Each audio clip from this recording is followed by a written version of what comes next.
Hi traders, you are welcome back to the Forex Geek channel. In this video, I'm going to be showing you how to use the Extreme TMA Line Indicator for MT4 and MT5. All right, though I'm going to be focusing on the MT4 version in this video. However, if you want to make use of the MT5 version, you can also check the description below. You're going to find the links to both the MT4 version and the MT5 version. All right. Now, after downloading the indicator, you just have to head over to your indicators folder and paste the indicator file in there. After doing that, you need to get back to your navigator and just refresh. Okay. After refreshing your navigator, you should find the Extreme TMA Line Indicator. If you can't still find it, you might just have to restart your terminal. Okay, so here we have the Extreme TMA. Just drag and drop. Ensure that you allow DLL import box is checked, and then these are the customizable settings: your TMA period, your ATR period, your ATR multi, trend threshold, and whether you want to withdraw. Okay, so this is how the indicator looks like.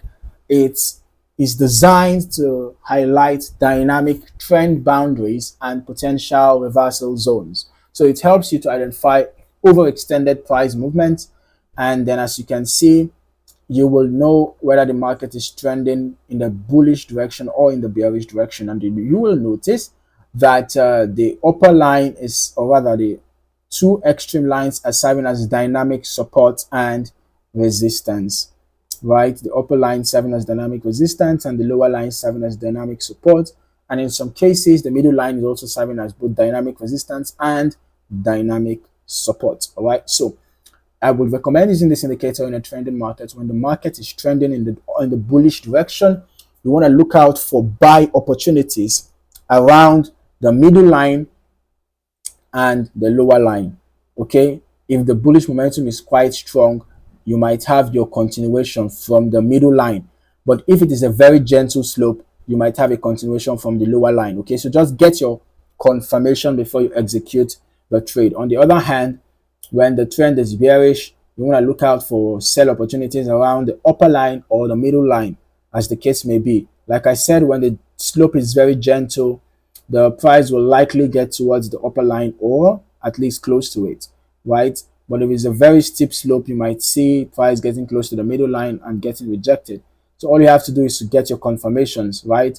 Whether it is going to get rejected at the middle line or at the upper line, just make sure you get your confirmations before executing the trade. Okay, so if you're not yet subscribed to this channel, this might just be a good time to do that. And don't forget to turn on your notifications so that you do not miss out on more valuable trading content like this. Thank you for watching. I look forward to seeing you in the next video. Happy trading.